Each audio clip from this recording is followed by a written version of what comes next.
Xin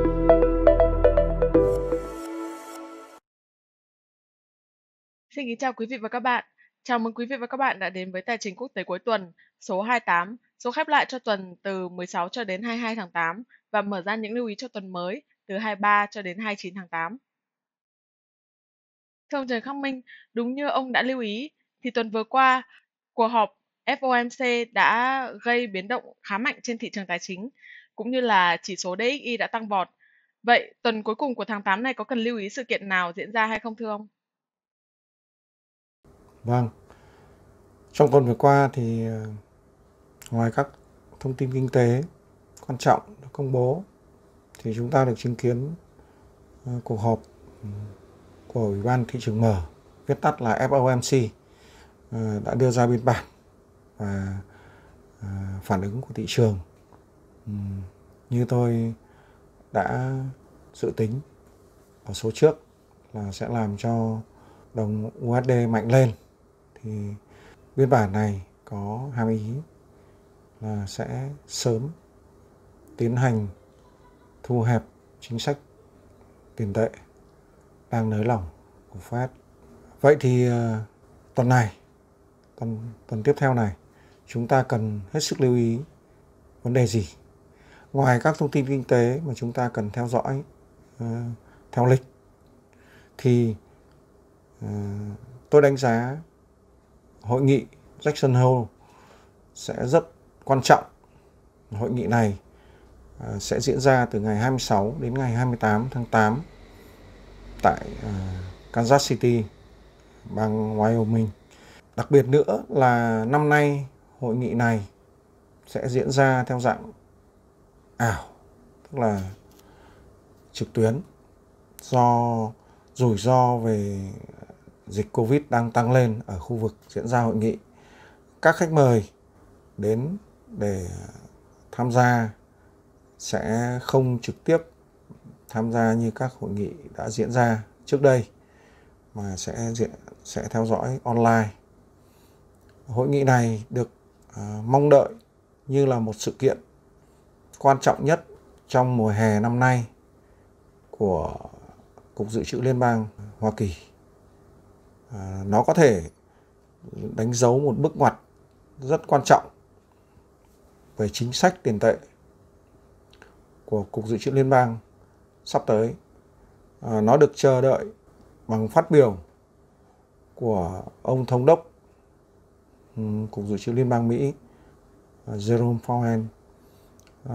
Ông ta được mong đợi sẽ đưa ra chính thức lộ trình tapering, tức là lộ trình thu hẹp QE hiện tại, và có thể sẽ có những bài phát biểu cũng như là các tài liệu khác liên quan đến nhiều vấn đề mà Cục Dự trữ Liên bang sẽ trình bày. Nó có thể hàm ý rất là lớn, rất là sâu, cũng như là dẫn đến sự lưu ý của toàn cầu về hội nghị này.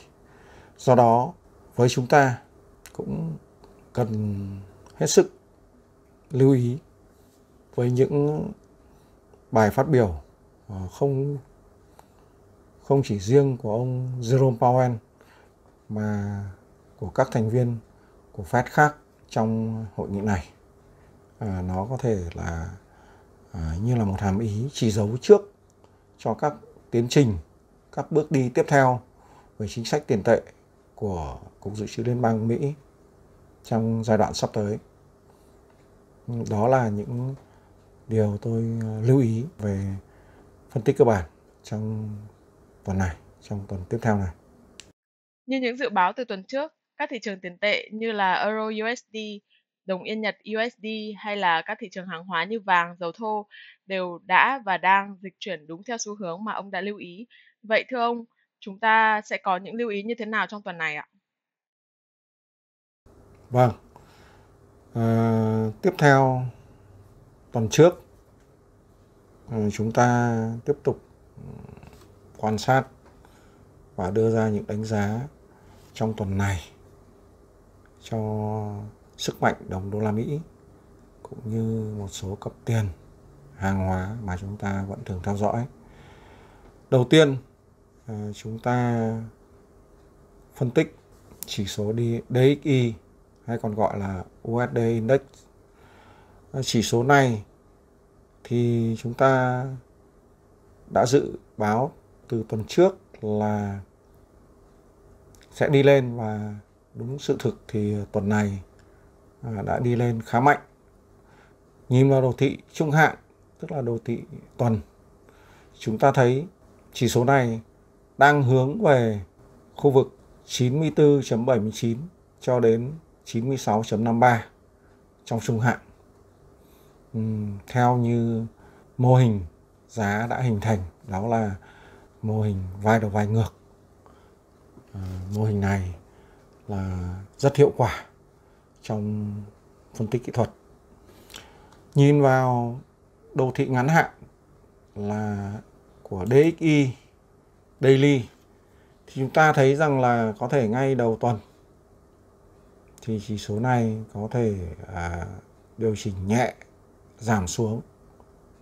Nhưng mà theo tôi suy tính thì khả năng điều chỉnh mạnh là hiếm, và nó sẽ điều chỉnh xuống một chút trước khi lại tiếp tục tăng lên hướng về khu vực 94.08 cho đến 94.79 trong tuần này và có thể là đầu tuần sau. Tại sao mà lại có suy luận như thế? Bởi vì chúng ta biết rằng là cuối tuần, bắt đầu từ ngày 26 đến ngày 28 thì hội nghị Jackson Hole sẽ diễn ra, và nó được kỳ vọng là Fed sẽ chính thức thông báo tương đối rõ ràng về lộ trình tapering sắp tới, cũng như là lộ trình có thể, tất nhiên là có thể thôi, còn nó chưa diễn ra, là có thể là sẽ dự báo được trước là sớm nhất Cục Dự trữ Liên bang Mỹ sẽ tăng lãi suất vào giai đoạn nào của năm 2022 đang đến gần.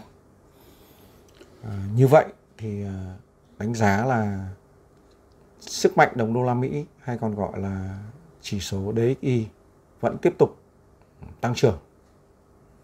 Chúng ta lên phân tích đồ thị kỹ thuật ngắn hạn của cặp tiền cơ bản euro đô la Mỹ. Cặp tiền này đúng như dự báo trước đây cũng như tuần vừa rồi thì tiếp tục điều chỉnh đi xuống, và trong ngắn hạn mặc dù có thể đầu tuần có thể hồi phục một chút, nhưng về cơ bản thì tôi vẫn đánh giá cặp tiền này vẫn tiếp tục điều chỉnh xuống hướng về khu vực 1.16, thậm chí là 1.15. Đó là cặp tiền euro đô la Mỹ. Cặp tiền thứ hai chúng ta vẫn tiếp tục phân tích, đó là cặp tiền đô la Mỹ yên Nhật. Chúng ta thấy trong ngắn hạn, nếu cặp tiền này vẫn dao động ở dưới mức 110.79 thì cặp tiền này vẫn có xu hướng tiếp tục điều chỉnh về khu vực 108.5 cho đến 107.7, thậm chí là thấp hơn.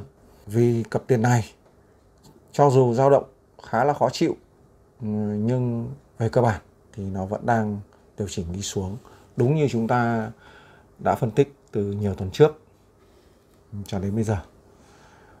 Hàng hóa tiếp theo là vàng, chỉ số hay còn gọi là XAU trên USD. Khi DXY mạnh lên thì đương nhiên đây là yếu tố chính để làm cho XAU tiếp tục có xu hướng điều chỉnh xuống. Mặc dù có một số phân tích cơ bản cho rằng mức lạm phát tăng cao sẽ hỗ trợ cho giá vàng. Tuy nhiên là tôi thì không cho là như thế. Bởi vì có những lúc thì lạm phát làm cho giá vàng tăng vọt. Nhưng trong tình huống hiện tại thì có lẽ là giá vàng chỉ được nâng đỡ một phần về mức lạm phát, cho dù lạm phát tăng rất cao so với năm ngoái. Tôi đang nói là lạm phát của Mỹ. Và trong tuần này thì trừ phi là XAU vượt qua được vùng 1798 cho đến 1817, vùng kháng cự rất quan trọng mà tuần trước tôi đã đánh dấu, thì nó có thể hướng lên 1833 cho đến 1835, thậm chí cao hơn. Thì nếu không vượt qua được khu vực này và vẫn tiếp tục dao động thấp ở mức dưới 1798 thì XAU sẽ hướng xuống khu vực 1750 cho đến 1725, thậm chí là thấp hơn. Chúng ta lưu ý cẩn thận về XAU, bởi vì trong đầu tuần trước thì chúng ta đã chứng kiến là có một cú flat crash rất mạnh ngay đầu tuần, do một số tổ chức sử dụng thuật toán tranh thủ lúc thanh khoản rất yếu để thao túng giá của vàng trong chớp nhoáng. Những ai không phòng ngừa rủi ro cẩn thận thì có thể sẽ thiệt hại rất nặng. Hàng hóa cuối cùng chúng ta phân tích đó là crude oil, WTI. Đô thị ngắn hạn chúng ta thấy rằng là đúng như phân tích chúng ta đã phân tích từ tuần trước và tuần trước nữa, thì giá dầu thô tiếp tục đi xuống, đóng cửa tuần ở dưới mức 62, tức là đang đi vào khu vực được coi là kháng cự, được coi là hỗ trợ khá mạnh, là vùng 62 trên 60 đô la Mỹ một thùng. Trong tuần tiếp theo này thì tôi vẫn đánh giá rằng giá dầu tiếp tục đi xuống khu vực xấp xỉ 60 đô la Mỹ một thùng, có thể thấp hơn. Nếu thấp hơn thì là khu vực nào? Khu vực tiếp theo của nó là 58 cho đến 57 đô la Mỹ một thùng, thậm chí là sâu hơn, do một số vấn đề thuộc về kinh tế vĩ mô. Đó là mặc dù nhu cầu phục hồi khá nhanh và mạnh, nhưng đã xuất hiện những rủi ro mà thị trường lo ngại, đó là chuỗi cung ứng chưa được tái cấu trúc đầy đủ, làm cho lạm phát tăng cao và có thể làm giảm nhu cầu ở một số nền kinh tế lớn, đặc biệt là Trung Quốc, bởi vì Trung Quốc là một trong nước tiêu thụ dầu rất lớn, có thể là sẽ làm cho giá dầu không tích cực trong thời gian tới.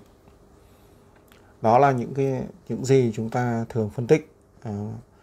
Thêm một chút, đó là thị trường crypto, thị trường tiền mã hóa. Tiêu biểu là đồng Bitcoin. Thì như tuần trước, trong phần giới thiệu trên Facebook thì tôi có nói là Bitcoin đang hướng có thể lên đến 50.000 một bit, nhưng hiện tại thì chưa tới. Nhưng mà tôi vẫn đánh giá là khi lên đến xấp xỉ 50.000, trên hoặc dưới một chút, thì phải hết sức thận trọng, bởi vì có thể ở khu vực này sẽ thay đổi xu hướng là không hồi phục nữa, mà Bitcoin sẽ đi xuống mạnh. Đây là ước tính theo sóng Elliott. Xin chào các bạn. Hẹn các bạn vào số tiếp theo. Và ngày mai sẽ là một ngày khác. Vâng, xin cảm ơn ông Trần Khắc Minh đã chia sẻ những đánh giá cũng như những phân tích cùng các quý vị khán giả. Thưa quý vị và các bạn, trong tuần này thì thị trường sẽ theo dõi rất sát sao diễn biến của hội nghị Jackson Hole, hội nghị chuyên đề về chính sách kinh tế diễn ra hàng năm tại Kansas City, Mỹ từ ngày 26 tháng 8, với hy vọng rằng Fed sẽ thông báo rõ hơn về lộ trình tapering. Ngoài ra ở khu vực châu Á, thị trường chứng khoán Hồng Kông đã lộ rõ những tín hiệu kỹ thuật cho thấy đang bước vào giai đoạn bearish. Các nhà đầu tư cần lưu ý đến các thị trường chứng khoán ở khu vực Đông Á cũng như là Đông Nam Á. Quý vị và các bạn hãy cùng chú ý đón xem và cùng quay trở lại chương trình vào thứ Hai tuần sau để chúng ta có thể cùng tổng hợp cũng như là phân tích những tin tức kinh tế, đưa ra những lưu ý và dự báo cho những xu hướng sắp tới trên thị trường tài chính thế giới nhé. Xin cảm ơn các bạn. Các bạn có thể đưa ra những câu hỏi, chủ đề mà các bạn quan tâm ngay dưới phần comment video hoặc trên trang Facebook của ông Trần Khắc Minh. Ngoài ra, hòm thư trần-khắc-minh.tcqt@gmail.com cũng luôn hoạt động để nhận những thắc mắc đến từ các bạn. Những câu hỏi chủ đề được đề xuất bởi các bạn sẽ được ông Trần Khắc Minh giải đáp trong các số tài chính quốc tế tiếp theo. Nếu quý vị quan tâm và muốn được cập nhật, theo dõi những tin tức mới nhất từ chúng tôi, xin mời quý vị hãy bấm vào đăng ký theo dõi kênh YouTube Trần Khắc Minh, bấm subscribe và chọn. Sau khi đăng ký theo dõi kênh, các bạn hãy nhớ bấm vào biểu tượng hình chuông ngay cạnh nút đăng ký theo dõi, chọn thông báo cho tất cả để sau đó YouTube sẽ gửi cho các bạn những tin nhắn cập nhật ngay khi mà chúng tôi đăng những video cũng như là tin tức mới.